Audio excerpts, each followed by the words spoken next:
itorero ry'Imana isaha kuri uyu munota tugiye kuganira ku ijambo ry'Imana.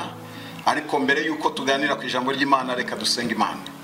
Uwiteka Nyiringabo, Mana ishobora byose, ngushimiye umwanya mwiza umpaye kugira ngo mwami ngeze abantu bawe ijambo washyize ku mutima wanjye. Ndasabye ngo iri jambo urishorereze umwuka wawe wera, maze abazaryumva bose bazabashe kubaha no kuguhindukirira. Mana ndasabye ngo ukomeze kubana natwe mu izina rya Yesu Kristo mbisabye nizeye, amen. Tugiye gusoma ijambo dusanga muri Yeremiya ibice bya 8 umurongo wa 11.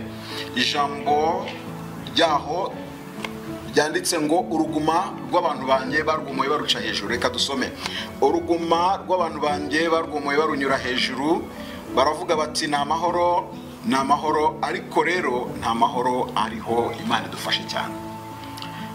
Iri jambo nkuko turyumvise ni ijambo Imana yashyize ku mutima wanjye, kandi nifuza ko rikugezeho nawe rikugira umumaro, kugira ngo umumaro w'ijambo ry'Imana rizakugirira uzaguhindure. Kandi nanjye ubwanjye ryarampinduye kandi ryanafashije. Ndagira ngo rero nawe rikugira umumaro. Teme cyangwa se icyigisho cyacu ni uruguma, cyangwa se emera uruguma rwawe rukire cyangwa se ruvurwe nk'uko bikwiriye. Turirefera ku byo dusanzwe tubona.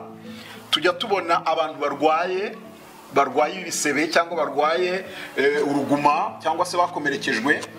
Ibyo byose babyita uruguma.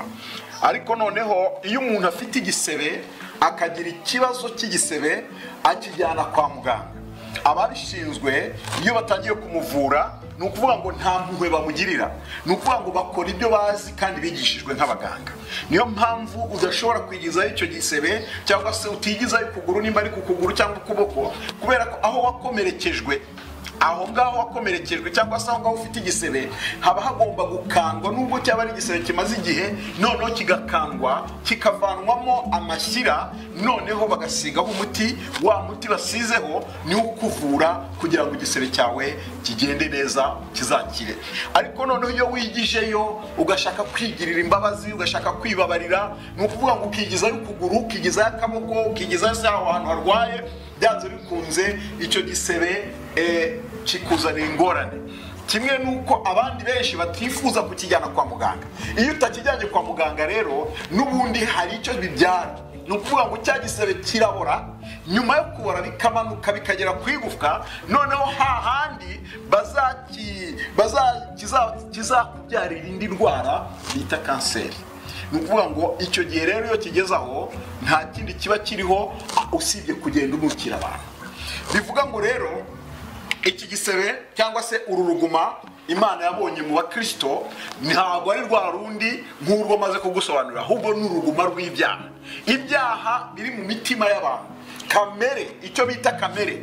Ni ukuvuga ngo umuntu yarakijijwe agendera mu ijambo ry'Imana, agenda yinjira mu rusengero, akagenda akitwa umuririmbyi, akagenda akitwa umunyamasengesho, akagenda ndetse nubwo agera ku rwego rwo kwitwa pastor. Ariko nubwo bimeze bityo, afite kamere yamunaniye, afite icyo bita igipfura, icyaha cye bwite akunze. Aha biranyibutsa inkuru y'umugabo witwa Sawuli. Imana yaramutumye ngo ajye kurimbura Abameleki, ariko ngo ajya kurimbura Abameleki yaragiye, agezeyo agira ibyo yisigariza, hari ibyo yasigaje. Ibyo ngibyo ngo umukozi w'Imana aza gutumwa n'Uwiteka kugira ngo ajye kumubaza kubera iki yakoze ibyo ngibyo. Ahageze aramubaza tuko gutamatama numva n'ukwiki. Hari intama yisigarije, hari abagore beza yisigarije, ndetse na Gadi umwami waho yari yamusigaje.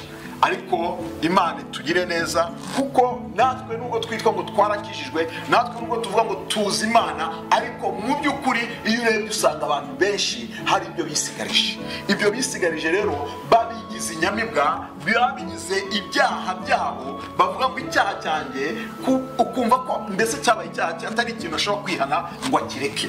Ariko Uwiteka ngo amaze kwitegereza asanga icyo kintu ni uruguma, icyo kintu ni ikintu kirimo kigenda cyafekita ndetse abantu benshi cyane. Ni ukuvuga ngo umuntu wa kamere, umuntu w'umunyamujinya, umuntu ugira intonganya, umuntu ugira ubugome, umuntu ugira ubugambanyi, umuntu ugira izangeso mbi zigera igihe zikanukira abantu bakureba, abantu bakumva, abantu bakubona bakabasha kumva barushyijwe n'ibyo bikorwa byabo.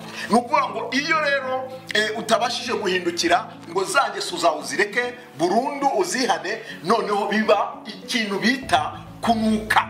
Nuko rero ukagenda ukanukira abantu, waho uciye hose abantu bose bakagira ikibazo. Ariko se uyu ni mwene data ki? Uyu mwene data yaba yarakijijwe? Ese ingeso ze zimeze zite? Ni ukuvuga ngo ingeso zawe ziragenda zikanukira abantu bagatinya kukubwira, abantu bakabasha bakubona bakakubwira ko ari amahoro, bakagusuhuza neza, ariko baratinye kukubwira. Nutinyutse kugira ngo aze imbere yawe akubwire, akabasha kunyura kure cyangwa se akabasha gushaka inzira sasira ijambo ryo kukubwira, kuko azi neza yuko uri umuntu utava ku izina, azi neza yuko uri umuntu udakurwa ku ijambo, azi neza ko uri umuntu w'umunyakamere, kugeza ubwo baguhaye izina ukaba ugenda ufite izina ry'amasirino ariko utazi. Ni ukuvuga ngo ni umugome, ni ukuvuga ngo ni umunyamahane, ni ukuvuga ngo ni umuntu udakurwa ku izima, ni umuntu mbese udashoboka muri byose. Ariko nubwo bimeze bityo, Uwiteka arashaka kugukiza, arashaka kugira ngo uyu munsi wemere uruguma ufite mu mutima wawe. Wowe uraruzi, cya cyaha wagize inyamibwa urakizi, cya cyaha cyo mwibanga urakizi. Hari ibyaha byo mwibanga abantu bagendana,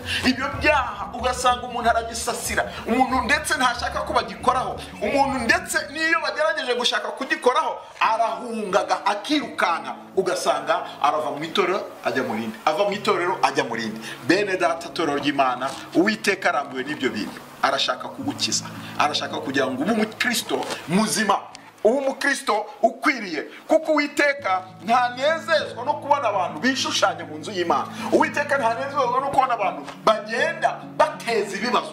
Ngizi ntambara, ngiyi imivurungano iraturuka, iraterwa n'iki? Iraterwa n'abo bantu, bantu binjiye nabi. Abo bantu binjiriye hehe? Binjiriye mu muryango utariwo, barangije bisanga bagezemo imbere. Ariko nubwo bimeze bityo, baruhije imitima. Abagore babo bararushye, cyangwa se abagabo babo bararushye, bibaza icyo bakora, kuko umugore yamaze kugera mu nzu cyangwa umugabo yamaze kumugeza mu nzu, yibaza uko yabikora, yibaza niba yasenya. Abana iyo bamubonye baca, umwe agaca undi agaca. Ni ukuvuga ngo mbese ni ikibazo kiri mu miryango. Abo bantu rero, iyo miryango ndetse n'abayobozi babuze uko babikiza. Barakuzi, bazi ingeso zawe, bazi imyifatire yawe, ariko babuze uko bagukiza. Torero, bene data, babyeyi, bagabo, ndagira ngo mbabwire ngo reka tuvugishe ukuri, tuvugishe ukuri, dukize abantu, tubabwire ububi bwabo, tubereke ingeso zabo. Nimba umuntu ari mu itorero, nimba umuntu ari mwene so, akaba afite ingeso ukazibona zikakunukira, zikaba zitanejeje, mubwiza ukuri, wo kunyura ku ruhande, wo kumubwira ngo nta mahoro, ngo nta mahoro, kandi nta mahoro ahari. Hari ibibazo, uwo muntu yateje ibibazo, abantu benshi baramwibazaho, abantu benshi bari kugenda bakajyana ibirego kwa pasiteri, ndetse na pasiteri akabura uko amukiza, akabura uko amubwira, kubera ko ari umunyamafaranga, atura icyacumi cyinshi, ese afite imyitwarire myinshi, afite uko yitwara mu nzu y'Imana, ariko yagera hanze ugasanga yateje ibibazo. Ndetse no mu nzu y'Imana amaze kwangiza imitima myinshi, agenda yirukana abakristo mu rusengero. Abo bagiranye ikibazo yumva yabarandura, yumva atashimishwa no kongera kubabona mu nzu y'Imana. Imana idufashe, Imana itugire neza. Ndagira ngo uyu mugoroba cyangwa se iyi saha wumvira ijambo, ubashe kumenya ngo Uwiteka aragukunda, yakunumyeho kugira ngo ukire. Ntabwo dukwiriye kubwirana ngo nta mahoro ahari. Ibyo ni uburyarya. Ubwo buryarya bumaze isi, ubwo buryarya burimbuye benshi. Abantu benshi baragenda babwizanya kugenda kwishushanya, cyangwa se umuntu akakwishushanya kugira ngo abashe kubona aramuka kabiri, abashe kumva ko mubanye ariko mutabanye. Ugasanga umuntu arakuryarya, arakwereka urukundo rutari.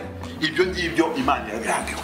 Imana idufashe Imana itugire neza kugira ngo icyo natumweho kuri wowe ni ukugira ngo uyu munsi niwemera ukemera Uwiteka ko agukiza, nawe biraguhesha umugisha. Urabona agakiza k'Imana. Ni byiza ko uta icyo gipfura cyawe, ni byiza kukuraho icyo cyaha cyo mwibanga, icyo cyaha abagize inyamibwa. Uwiteka arashaka kugira ngo aguhindurire amateka. Uwiteka arashaka kugira ngo umere nk'umwana muto. Icyo wimitse mu mutima wawe, icyo ngicyo ugendana cyabaye ikibazo mu bantu, Uwiteka arashaka kugira ngo ukureho imico mibi yo mu ngeso zawe, ukureho ingeso zawe mbi zituma abantu bagenda bakwibazaho. Hari ikibazo usanga ibibazo bivutse mu itorero, ugasanga umukristo ateje ikibazo kuri mwene se, abantu bakabura amahoro, ndetse bikarinda ko bijya no hanze, bikajya no mu manza, bikajya no mu nkiko. Ariko Uwiteka arabaza ngo mbese i Galeyadi nta muti w'amahoro uhari? I Galeyadi ni he? I Galeyadi ni mu rusengero, I Galeyadi ni muri benesko, I Galeyadi ni mu nzego nyobozi, hahandi babandi bashaka kwicara bakakubwira ikitagenda neza nawe ukagitunganya. Imana idufashe, Imana itugire neza. Reka ubugome, reka umujinya, reka ubugambanyi, reka inzangano, reka ibyo ngibyo umwana Satani yaguteje, ibyo ngibyo wisigarije, ukire ubone ubugingo. Ndagira ngo ndangiriza aha bene data, ngira ngo nimba wumvise iri jambo ribasha kugukiza, iri jambo ribasha kuguhindura, ukabana n'abantu amahoro, ukareka ubugome, ukareka ubugambanyi, ukareka inzangano, ukareka kugenda wumva ko abantu bakwanga cyangwa se abantu wishyizemo abantu, ahubwo noneho nawe ukareba ikibazo ufite, ndetse icyo kibazo ufite ntugifitanye n'abantu gusa, ahubwo ugifitanye n'Imana.